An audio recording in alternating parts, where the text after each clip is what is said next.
السلام علیکم ورحمۃ اللہ وبرکاتہ۔ عزیز طلبہ، آج میں جماعت ہشتم 8ویں جماعت جغرافیہ کا پہلا سبق لے کر کے حاضر ہوا ہوں۔ اس میں ہم بھارت مقامی اور معیاری وقت کے متعلق پڑھیں گے۔ اس سبق کو مکمل کرنے میں 2 سے 3 ویڈیوز لگیں گے۔ مختصر سے اس پر پہلے ویڈیو میں ہم اس سبق کا تعارف پیش کر رہے ہیں۔ عزیز طلبہ، جیسا کہ 7ویں جماعت میں آپ نے جغرافیہ کے مختلف پہلوؤں کے متعلق جیسے عرض البلد، طول البلد، اسی طرح سے دن اور رات کا ہونا، زمین کی گردش وغیرہ کے بارے میں پڑھا تھا۔ تو اس کے متعلق جو ہے سابقہ معلومات کی بنیاد پر کچھ سوالات دیے گئے ہیں۔ ان سوالات کی تفصیل ہم دیکھتے ہیں۔ پہلے ان سوالات کو حل کریں گے، اس کے بعد جو ہے آگے سبق پڑھیں گے۔ پہلا سبق ہے زمین پر دن اور رات کے اوقات ہمیشہ کیوں بدلتے ہیں؟ اس کا جواب ہے کہ زمین اپنے محور پر 23.5 درجہ جھکا ہوا ہے، جس کی وجہ سے زمین پر دن اور رات بدلتے ہیں۔ آپ اس کی تشریح اس طرح سے آپ سمجھیے، یہ زمین ہے جو مغرب سے مشرق کی طرف گردش کر رہی ہے، اس کی سمت ہے گردش کرنے کی، اور یہ زمین جھکا ہوا ہے 23.5 درجہ، یہ 90 درجہ ہے، لیکن زمین جھکی ہوئی ہے۔ دیکھ رہے ہیں کہ آپ یہ جھکی ہوئی جو اس کی قیمت ہے وہ 23.5 درجے ہے۔ اس طرح جو زاویہ بنا رہا ہے یہ زاویہ بنتا ہے 66.5 درجے، 66.5 درجے کا زاویہ بنا رہا ہے، یعنی زمین 23.5 درجہ جھکا ہوا ہے۔ سوال نمبر 2، اسی جھکنے کی وجہ سے زمین پر جو ہے گردش، زمین پر جو ہے یہ دن اور رات بدلتے ہیں۔ سوال نمبر 2، دنیا کے نقشے پر ہر ایک درجہ فاصلے پر کھینچے ہوئے طول البلد کی تعداد کتنی ہے؟ طول البلد کی تعداد ایک درجے پر اگر ہم کھینچے، جس طرح سے مغربی اور مشرقی نصف کُرہ دکھائی دے رہا ہے، یہ 0 ڈگری، یہ پرائم میریڈین ہے، یعنی درمیانی طول البلد ہے۔ اس کے مشرق میں طول البلد کی تعداد ہے 180، اس کے مغرب میں طول البلد کی تعداد ہے 180، یعنی 1 درجے کے فاصلے پر ہم کل 360 طول البلد کھینچ سکتے ہیں۔ تیسرا سوال ہے دنیا کے نقشے میں یہ ہو گیا طول البلد کی تعداد کتنے 360 ہو۔ سوال نمبر 3 ہے کس وجہ سے سورج مشرق سے مغرب کی سمت جاتا ہوا دکھائی دیتا ہے؟ سورج مشرق سے مغرب کی سمت اس لیے جاتا ہوا دکھائی دیتا ہے کیونکہ زمین ہماری مغرب سے مشرق کی سمت گھومتی ہے، یعنی سورج جب زمین ہماری مغرب سے مشرق کی سمت گھوم رہی ہے، یہ زمین ہے ہماری جو مغرب سے مشرق کی سمت گھوم رہی ہے، یہ یہاں سے مغرب سے مشرق کی طرف جا رہی ہے، زمین کی گردش ہے، اس لیے سورج جو ہے اس کا الٹا ہمیں جو گھومتا ہوا نظر آ رہا ہے وہ مشرق سے مغرب ہے۔ آپ دیکھ رہے ہیں یہ سورج مشرق سے طلوع ہو رہا ہے اور اس طرح سے جاتے جاتے مغرب میں غروب ہو جائے گا۔ عزیز طلبہ، اگلا سوال ہے زمین کی محوری گردش کی سمت بتائیے۔ ابھی بتائیے زمین کی محوری گردش مغرب سے مشرق کی طرف ہے۔ 5واں سوال ہے زمین کی محوری گردش کے دوران ہر روز کتنے طول البلد سورج کے سامنے سے گزرتے ہیں؟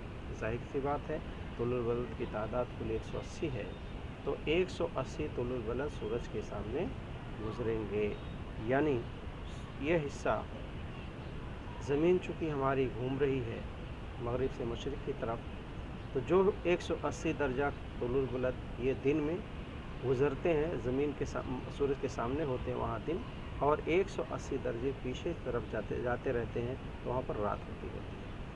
ٹھیک ہے، اگلا سوال ہے تو کل 360 طول البلد سورج کے سامنے سے گزریں گے 24 گھنٹے کے اندر، کس طول البلد پر دن رات بدلتا ہے؟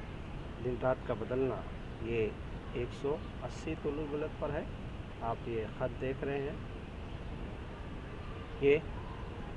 یہ 0 ڈگری کا پرائم میریڈین ہے، جسٹ اس کے پیچھے گلوب کے اس پر 180 درجے کا طول البلد ہے، وہاں پر دن بدل جاتا ہے اور تاریخ بدلتی ہے، اسی کو عالمی خط تاریخ کے نام سے بھی جانتے ہیں۔ اگلا سوال ہے، قدیم زمانے میں وقت کی پیمائش کس طرح کی جاتی رہی ہوگی؟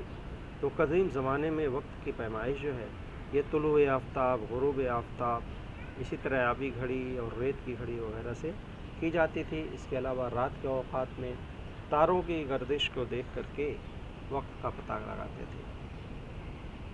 قدیم زمانے میں وقت کی پیمائش ہو گئی۔ اسی طرح سے آج کے دور میں یعنی آج کے زمانے میں پیمائش کے لیے کن چیزوں کا استعمال کیا جاتا ہے؟ تو عزیز طلبہ، آج وقت پتہ کرنے کے لیے جدید گھڑیاں، جس میں الیکٹرانک گھڑیاں ہیں، اسی طرح سے کیلنڈرز ہیں وغیرہ وغیرہ کا ہم استعمال کرتے ہیں۔ چونکہ سورج زمین کی محوری گردش ہوتی ہے اور اس محوری گردش کے دوران زمین پورے کے پورے 360 درجہ گھوم جاتی ہے، یعنی 24 گھنٹے میں 360 درجہ زمین گھوم جاتی ہے اپنے محور پر، اس کو ہم محوری گردش کہتے ہیں۔ اور اس محوری گردش کو مکمل کرنے میں کل 24 گھنٹے لگتے ہیں۔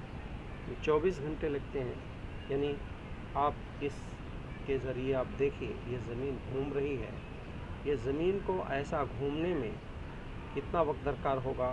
کل 24 گھنٹے لگیں گے۔ لگیں گے کتنے؟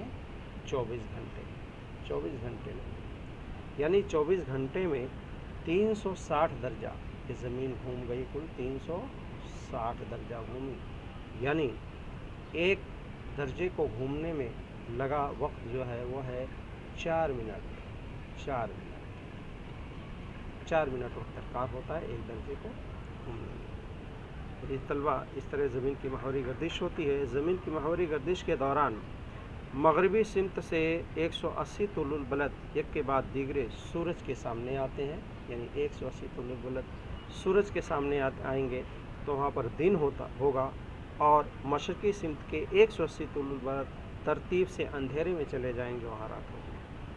زمین پر محوری گردش پر محور پر زمین جو ہے اپنے محور پر مغرب سے مشرق کی سمت گردش کرتی ہے، اسی وجہ سے ہمیں سورج مشرق سے مغرب کی طرف جو ہے جاتا ہوا دکھائی دیتا ہے، حتیٰ کہ جو ہے سورج اپنی جگہ پر ساکت ہے، گردش تو زمین کر رہی ہے، لیکن یہ زمین سورج ہمیں دوڑتا ہوا دکھائی دیتا ہے۔ ہم روزانہ اس کا مشاہدہ کرتے ہیں، جیسے کہ اس میں ہم نے بتایا بھی کہ سورج مشرق میں نکل رہا ہے، مغرب میں طلوع ہوا ہے۔ یہ حقیقت یہ ہے کہ سورج تو اپنی جگہ پر ساکت ہے، لیکن زمین چونکہ مغرب سے مشرق کی طرف گھوم رہی ہے، چل رہی ہے، اسی لیے سورج ہمیں مشرق سے مغرب کی طرف جاتا ہوا دکھائی دے رہا ہے۔ اس طرح زمین کی محوری گردش کی وجہ سے ہم طلوع آفتاب، غروب آفتاب، نصف الشب وغیرہ کا اندازہ لگاتے ہیں۔ زمین کی محوری گردش کی وجہ سے سائے کی لمبائی بھی کم ہوتی ہے یا زیادہ ہوتی ہے۔ اس سے پہلے ہم نے کہا یہ سائے کی لمبائی ہے۔ زمین کی محوری گردش کی وجہ سے یہ سورج جو ہے مشرق کی طرف سے طلوع ہوتا ہے۔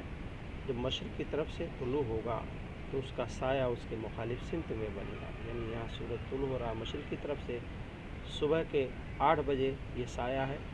اسی طرح جب 10 بجیں گے تو یہ سایہ اور چھوٹا ہو جائے گا، دوپہر کے 12 بجے یہ سایہ سب سے چھوٹا ہو جائے گا۔ اسی طرح سے دوپہر بعد جب سورج ڈھلان پر ہوتا ہے یہ 2 بجے کا سایہ ہے جو دوپہر کے سائے سے بڑا ہے۔ اسی طرح یہ شام کے وقت کا سایہ ہے 4 بجے کا جو کافی بڑا ہو چکا ہے، یعنی سورج جو ہے جب طلوع ہوتا ہے اور 12 بجے تک یہ سایہ چھوٹا ہوتا جاتا ہے۔ سب سے چھوٹا سایہ 12 بجے، 8 بجے صبح زیادہ تھا، 10 بجے اور چھوٹا، 12 بجے سب سے چھوٹا، لیکن دوپہر بعد یہ سایہ بڑھتا جاتا ہے، یعنی صبح کے اوقات میں اور شام کے اوقات میں یہ سائے بڑے دکھائی دیتے ہیں۔ طلبہ، یہ آپ جو ہے اس کا مشاہدہ تو آپ کر سکتے ہیں کھلی ہوئی چھت پر یا میدان میں، آپ لکڑی رکھ کر کے کوئی پول وغیرہ گاڑ کر کے آپ دن کے مختلف اوقات میں اس کا صبح سے لے کر کے شام تک سایہ اگر ناپیں تو اس سے آپ کو اندازہ ہو جائے گا کہ سورج کے مقام بدلنے کے ساتھ ساتھ کس طرح سے